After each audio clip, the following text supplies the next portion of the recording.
Olá, este é o canal de Atualidade Cosmética e hoje eu recebo o Thiago Martinello, gerente da área de suprimentos para perfumaria, fragrâncias e matérias-primas do Grupo Boticário. Tudo bem, Thiago? Tudo bem, Aone? Prazer falar com você de novo. Prazer é meu, eu que agradeço aí você atender a reportagem. Thiago, logo no início da pandemia, eu assisti o Arthur Greenbaum, né, CEO do Grupo Boticário, participou de uma live. E um dos pontos que ele colocou ali logo de início era a preocupação naquele momento com a cadeia de abastecimento. Quer dizer, para não deixar essa cadeia sofrer a ponto de virar um problema, né, para a retomada do Grupo Boticário. Então, rapidamente, se você puder contar para a gente como é que vocês lidaram com a situação naquele momento, com níveis de estoques muito altos, fornecedores estocados, porque foi uma coisa abrupta, né? E uma necessidade aí de todo mundo de manter um fluxo de caixa, né? Manter algum nível de entrada para continuar respirando. Claro, Aone, eu acho que a palavra principal durante esse momento e junto com os nossos fornecedores foi parceria. A gente teve, sim, uma preocupação muito grande de deixar nossa cadeia ativa, tá? Todos os nossos fornecedores aí funcionando, e, ao mesmo tempo, também a gente proteger internamente aí os nossos indicadores, os nossos, nosso próprio fluxo de caixa e outras coisas que eram muito importantes para o nosso negócio. Então, tivemos muitas conversas, muitas negociações, e principalmente uma parceria muito grande aí junto com os nossos fornecedores. E realmente nós tivemos que olhar cada um individualmente, cada tipo de cadeia, para ver qual que era a melhor solução. Então, tivemos casos, sim, de postergação, de não trazer os estoques dos fornecedores para dentro de casa porque a gente não estava produzindo nada. E, em alguns momentos, também nós ajudamos fornecedores que tinham problema de fluxo de caixa, até fazendo algum tipo de adiantamento, algum tipo de ajuda financeira para ele continuar operando. Uhum. Teve algum segmento, né, de fornecedor com que vocês tiveram maior preocupação ali num primeiro momento, que vocês tiveram que olhar com mais atenção para não enfraquecer demais a cadeia? A gente teve que olhar todos os segmentos, né? Porque como nós somos um grupo aí que trabalha com todos os tipos de produtos, né? De cosméticos, aí, perfumaria, maquiagens, cuidados, né? Tem as datas comemorativas, tem uma complexidade bastante grande aí de insumos e de fornecedores. A gente teve movimentos diferentes em cada tipo de cadeia, né? Então, alguns fornecedores tiveram uma queda muito grande de consumo aí dos seus insumos, enquanto outros tiveram até um aumento, né? Então, vamos dar exemplo aí de fornecedores, por exemplo, de matérias-primas que foram utilizadas para álcool gel. Eles tiveram uma demanda muito maior do que eles estavam prevendo, né? O mercado estava consumindo, né? As pessoas estavam usando muito álcool gel.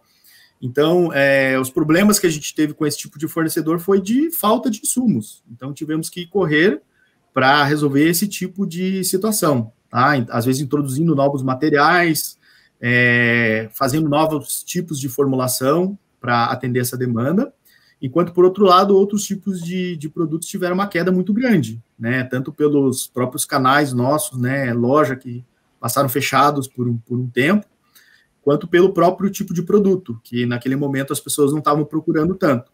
Então, tivemos que olhar individualmente cada tipo de cadeia, né? Algumas cadeias, como eu citei, sofreram bastante por essa queda, né? Então, materiais de embalagens, por exemplo, né? Você pega frascos de vidro, pumps de perfumes de cuidados, alguns produtos de bisnagas, etc., foram bastante afetados aí durante essa pandemia. Uhum. Perfeito. E aí, quando a gente olha para o negócio hoje, ô Thiago, dá para dizer que os níveis de estoque já estão regularizados? Quer dizer, vocês já... Que a gente fala, né, a gente tem algumas empresas e alguns indicadores falando numa aceleração, mas a verdade é que ninguém tem muita firmeza né, em afirmar que a gente já está numa retomada. Acho que isso é uma coisa ainda muito desigual. Os níveis de estoques de segurança, rupturas, eles estão voltando à normalidade já ou ainda é uma coisa bastante instável? Eu diria que ainda a gente está num momento instável. A gente começa a perceber o consumidor procurando novamente os produtos de beleza, né? Antes ele teve um certo mix aí, uma mudança no mix da cesta dele, então ele estava procurando mais coisas relacionadas à higiene, e com isso você tem uma mudança de mix de produção e de venda dentro das empresas aí que afetou bastante todo o planejamento, todo o supply chain, toda essa cadeia de abastecimento. Com essa venda, com os canais agora conseguindo escoar já mais os produtos, as produções retomaram. Então, acho que isso já é uma boa notícia. Nós estamos com as produções aí produzindo bem, os nossos fornecedores já produzindo bem, mas existem mix de produtos muito diversos. Então, falar que hoje nós temos uma regularidade aí de estoques, uma regularidade de produtos na cadeia, ainda não. Alguns produtos a gente está tendo que priorizar, né? Então, para realmente não ter rupturas. Então, sempre a gente procura aí priorizar o que o consumidor vê mais valor, são, né, os produtos mais heroes para nós, produtos mais heróis, as marcas mais fortes, né? Os próprios lançamentos a gente procura priorizar bastante para que não haja falta, porque essa falta é bastante decepcionante tanto para o consumidor quanto para os nossos parceiros, né, os franqueados, os revendedores, etc. Mas eu acho que ainda leva um tempo para a gente estabilizar toda a cadeia, visto que a gente deu uma parada muito grande e agora está puxando bastante uma cadeia que estava mais lenta. Tá? Então leva um tempinho ainda para estabilizar tudo isso. Uhum.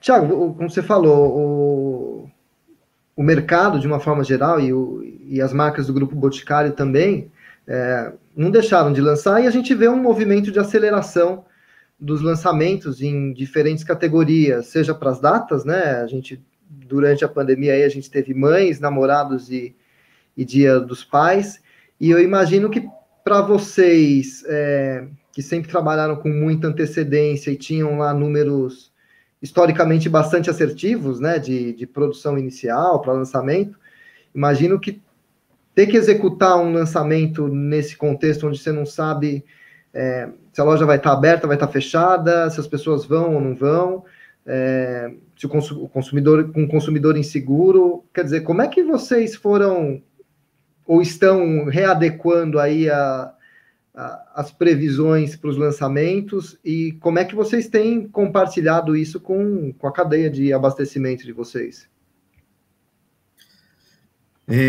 O compartilhamento com a cadeia, a gente sempre tenta passar o máximo de informação, tá? Acho que essa transparência é uma das essências aí do Grupo Boticário, da gente tentar passar o máximo de informação para que os nossos parceiros se preparem, né? Então, a gente continua fazendo isso, com muita conversa, com o máximo aí de trocas entre os nossos fornecedores. Agora, você colocou um ponto que realmente aconteceu bastante, né? As mudanças aí que estavam acontecendo pela pandemia, fizeram com que os planejamentos que a gente tinha fossem totalmente mudados. Então, praticamente, a gente teve que replanejar aí, tanto as datas, né, essas datas que você citou, de mães, de namorados e pais, quanto os próprios lançamentos. Tá? Então, isso fez parte do nosso planejamento durante o período de pandemia. E eu acho que até o final do ano ainda vai existir um pouco disso, né? Ainda existe regiões que você pode ter um aumento de casos, e aí fechamento de lojas, outro lugar que abrem lojas, e então esse constante olhar para o que está acontecendo da pandemia e com o varejo, é um olhar que a gente tem que trazer para dentro de casa para refazer nossos planos aí, ser o mais assertivo possível, para principalmente não ter ruptura e ter os produtos aí na ponta e deixar nosso consumidor muito feliz por ter acesso aos nossos produtos, né?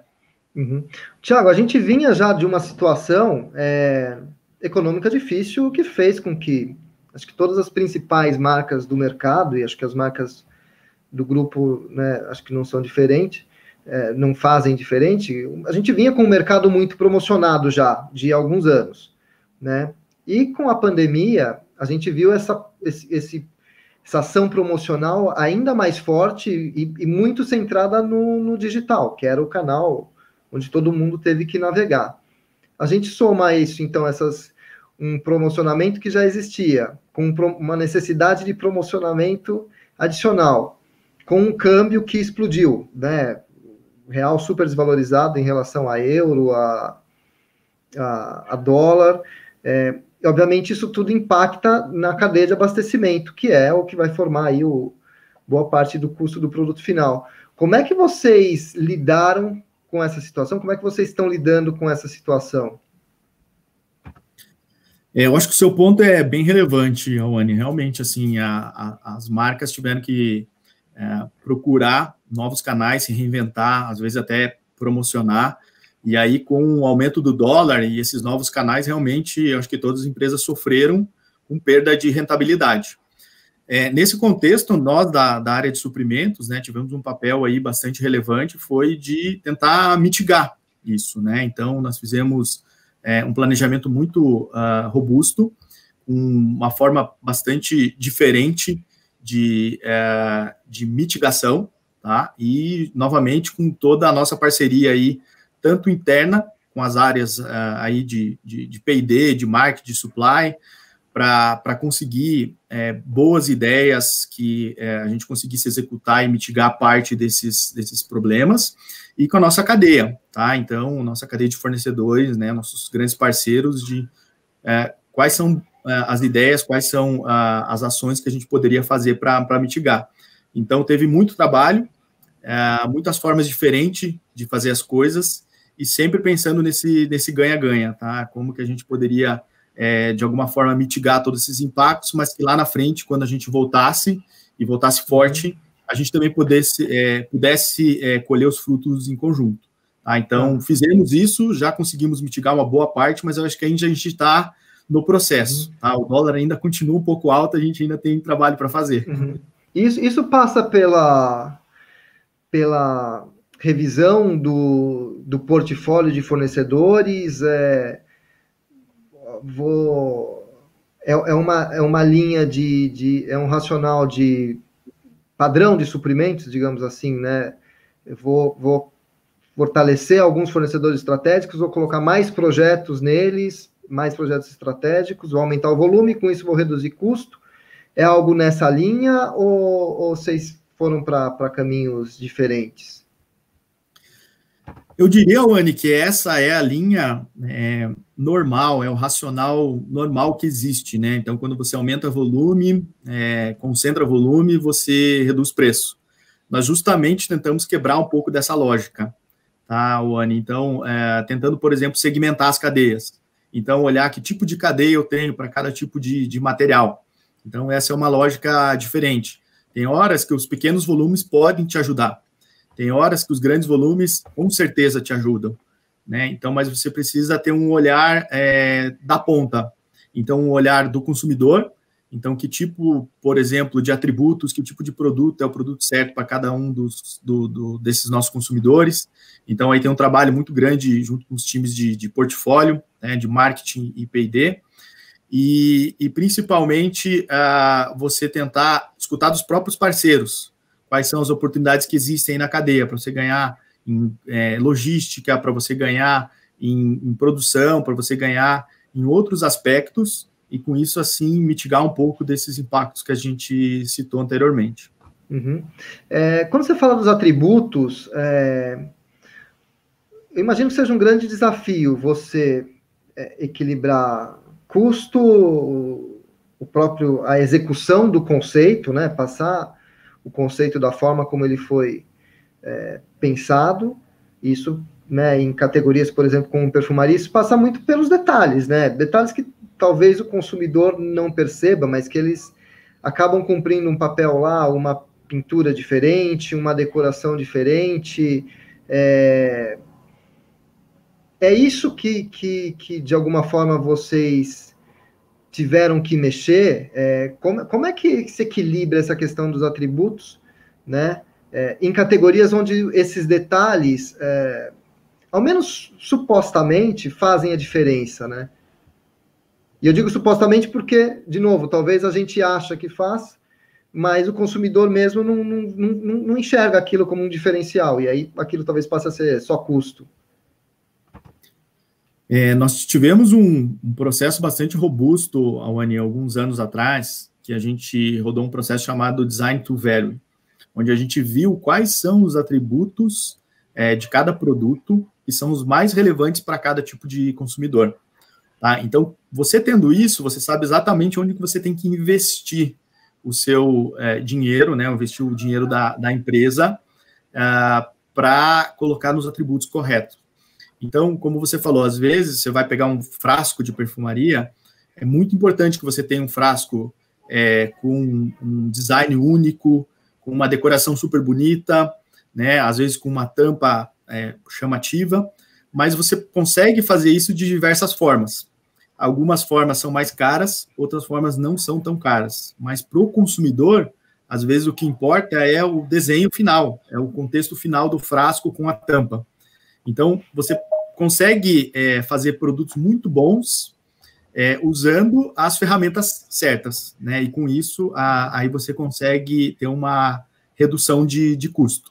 Tá? E isso vale para todos os insumos que você usa para fazer um perfume, por exemplo. Então, isso vale para fragrância, vale para a formulação como um todo, isso vale para o cartucho, isso vale para um celofane. Então, tem várias questões que, se você começar a olhar individualmente, no final, você tem um produto com os atributos que o consumidor quer e com custo bastante competitivo. E isso aí é muito importante. Por quê? Porque na ponta você consegue ter um preço competitivo também, né? E um produto com valor agregado muito, muito grande. E isso traz valor para o consumidor e o consumidor acaba experimentando e comprando. Uhum. Mas isso exige também uma mudança aí de olhar da área de suprimentos, né? Quer dizer, ela deixa de... e tem que olhar de verdade, imagino, porque o discurso é uma coisa, né? A coisa do consumidor no centro, isso, acho que todas as empresas têm esse discurso, mas é difícil para a área de suprimentos que, né, por décadas está lá habituada a negociar, né, prazo, preço, puxar alguma inovação exclusiva, e de certa forma ainda é muito cobrada por isso, né? Os indicadores passam muito por isso. Foi feito um trabalho assim no grupo para mudar esse mindset? Eu acho que o seu ponto é bem, bem importante. Os suprimentos raiz é exatamente isso que você falou, né? Eu acho que a gente é a área aí que vai falar de custo, de prazo de pagamento, entre outras coisas, né? Mas eu acho que o suprimento de futuro é um pouco disso. Eu acho que a gente não tem que procurar custo por custo, e sim agregar valor. Tá? Então, como que a gente consegue agregar valor para o nosso consumidor, para os nossos clientes internos? Então, alguns temas, como você citou, de inovação, de sustentabilidade, de parceria, transparência, são temas muito relevantes aí para os suprimentos do futuro. Nós estamos num processo já há algum tempo que nós procuramos isso dentro do Grupo Boticário, isso acho que tem muito a ver com a essência, e querendo ou não, esse momento nos proporcionou a gente talvez acelerar alguma dessas coisas. Tá? Então, muito dessa parceria, muito desse protagonismo em alguns temas, junto com a nossa cadeia, junto com nossos clientes internos, nos ajudam a gente resolver algum desses problemas citados aí, né, como o aumento de câmbio, um aumento de custo, e, ao mesmo tempo, a gente continua entregando para o nosso consumidor, tá? Entregando valor, que eu acho que isso é o que vale no final do dia, né? Se o produto nosso não tiver valor para o nosso consumidor, a gente não vai vender, não vai girar cadeia, não vai ter nenhum desses aspectos que a gente falou aí. Uhum. Ô, Thiago, a gente obviamente viveu aí, vive um processo de aceleração digital muito mais acelerado do que ele já seria naturalmente. E aí talvez a ponta mais visível disso seja o e-commerce, sejam o teletrabalho, né, as reuniões por Zoom, as lives, mas a gente, quando pensa no contexto mais amplo de aceleração digital, passa muito pela questão de dados, de uso de dados, de Big Data, Machine Learning. Como é que a área de suprimentos do Grupo Boticário tem se valido dessa digitalização pelo qual o grupo passa? Como é que isso, né, obviamente, se é que vocês têm trabalhado com isso, está ajudando de alguma forma vocês a terem uma visão mais granular das coisas, poder ser muito, muito mais assertivo na proposição, numa reunião com um fornecedor, numa reunião de planejamento? Eu acho que essa provocação é muito, muito boa, e eu acho que ela não é só para a área de suprimentos, é para a empresa como um todo, né? Eu acho que agora, durante a pandemia, a gente acelerou muitas questões relacionadas ao mundo digital, né? Tanto é que o e-commerce é um canal aí que cresceu demais. E eu acho que ele puxa também várias outras iniciativas dentro da empresa nessa digitalização. Quando a gente olha para suprimentos, a gente tem diversas iniciativas nesse sentido de tentar cada vez mais ter uma cadeia integrada, né? Então, como que a gente consegue olhar a cadeia end-to-end aí, sabendo o que está acontecendo nos fornecedores, então, qual o nível de estoque a gente tem nos nossos fornecedores, isso em real time. Então, tem várias iniciativas que eu acho que com esse momento aí de estarmos mais digital, elas vão ser aceleradas também. Mas existem coisas hoje que a gente já usa e que são, assim, para mim, bastante surpreendentes até e ajudam demais no dia a dia, que é, por exemplo, você ter um Power BI em todas as informações necessárias de um fornecedor. Então, como exemplo, isso já aconteceu comigo, eu vou fazer uma reunião com um fornecedor e eu tenho todas as informações dele no meu Power BI no meu celular. Parece uma coisa um pouco banal, mas ela é extremamente útil, porque você tem qualquer informação necessária para tomar uma decisão, para fazer uma negociação melhor, para colocar algum ponto importante numa reunião. Então, é um processo, sim, que eu acho que a gente precisa acelerar, evoluir, mas eu acho que a gente está num caminho aí de cada vez mais ser totalmente digital integrado. Uhum. Voltando um pouco para a questão das cadeias, que você falou, né, de trabalhar, olhar para as cadeias de forma mais particularizada. Pensando aí nos fornecedores, a gente tem alguns movimentos de talvez maior integração, ou a gente talvez possa chamar até de maior verticalização, acontecendo globalmente. Então, alguns fornecedores de embalagem incorporando mais processos para entregar o máximo ali da embalagem pronta para o consumidor. A gente tem mais recentemente todas as grandes casas de fragrância praticamente entrando no segmento de matéria-prima, algo que até pouco tempo atrás era uma característica específica de um desses grandes players. Do ponto de vista seu, como cliente, em que isso facilita, né, de repente ter um único ponto de contato, se é que existe, porque em muitas dessas empresas os pontos de contato continuam sendo diferentes, mas é algo que vocês valorizam e que de alguma forma vocês pretendem puxar mais, empresas que possam entregar soluções mais completas? A gente já tem esse tipo de abordagem com os nossos parceiros há bastante tempo, tá, Wani? Eu acho que é uma forma de trabalho e de inovar e que a gente desafia muito os nossos parceiros, que vai muito nessa linha.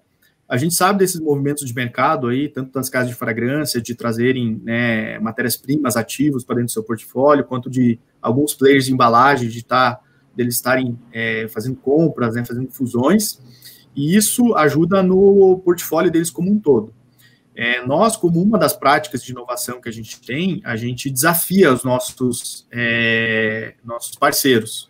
E esse desafio ele pode ser de várias maneiras. Pode ser um desafio de uma inovação, pode ser um desafio de algo que ele tenha no portfólio que seja aplicável para as nossas marcas e que ele traz para a gente e a gente avalia as oportunidades em conjunto.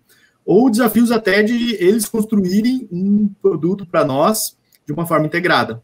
Então, a gente junta aí diversos parceiros diferentes, diversas cadeias, e propõe para eles uma resolução de um problema que existe, seja de mercado, um problema de consumidor, ou algum gap nosso no portfólio, e eles se juntam e fazem essa provocação para a gente.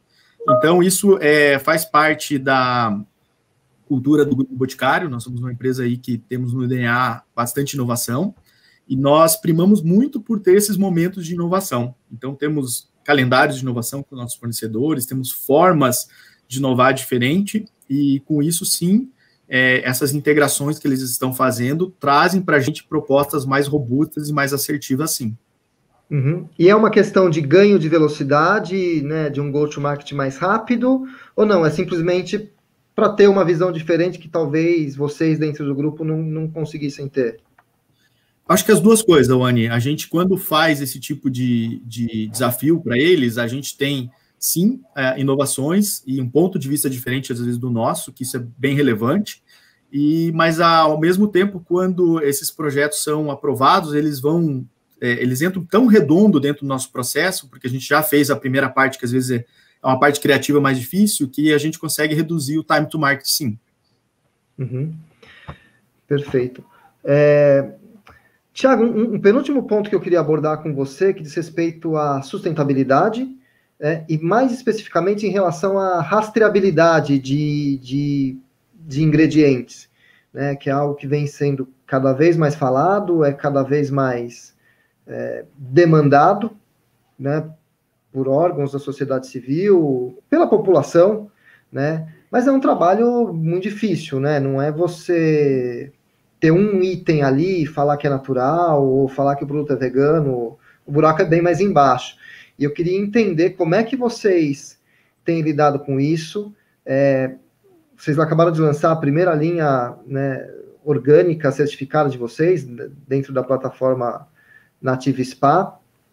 Então, eu queria entender como é que vocês tratam dessa questão, como é que vocês têm puxado os fornecedores, e se uma empresa do porte do Boticário, né, do Grupo Boticário, que quando entra num negócio tem que entrar com muita segurança, já sente segurança nessa cadeia de abastecimento de produtos orgânicos certificados, né, para poder encampar em mais linhas, por exemplo, esse tipo de ingrediente e poder claimear isso para o mercado. Eu acho que essa discussão é bem ampla, Wani. Eu acho que tem muita coisa para ser feita aqui no Brasil ainda, sabe? Partindo do ponto de vista consumidor, ainda eu acho que tem muita coisa para ser entendida. Tá? Então, sim, hoje em dia nós já temos várias marcas aí com formulações veganas, nós temos essa primeira linha aí totalmente orgânica de Native Spa, nós temos fragrâncias veganas, e isso para o consumidor já é um impacto muito positivo. A gente já tem acompanhado assim como a repercussão é positiva, como tem muita gente que está procurando esse tipo de produto. Ainda para você falar de uma rastreabilidade de ingredientes no nível que talvez existam algumas outras marcas, né, de outros segmentos fora do Brasil fazem, eu acho que tem um caminho bem grande aí para fazer, para a gente trabalhar muito junto, né, porque, de novo, a cadeia de fornecimento nossa precisa estar integrada para a gente conseguir isso. Temos desafiado, sim, alguns fornecedores nossos, temos alguns projetos para conseguir evoluir no tema, mas eu acho que é uma questão ainda que precisa ser mais lapidada e bastante trabalhada. Uhum, perfeito. E uma última questão, Tiago. 10 anos atrás, né, quando o Grupo Boticário nasce, a gente tinha basicamente o Boticário como um grande negócio e marcas novas que iam surgindo e iam sendo desenvolvidas ali de forma orgânica, né? 10 anos depois, a gente pode falar que tem um grupo, né, que tem marcas, que tem canais diferentes, que opera em várias frentes.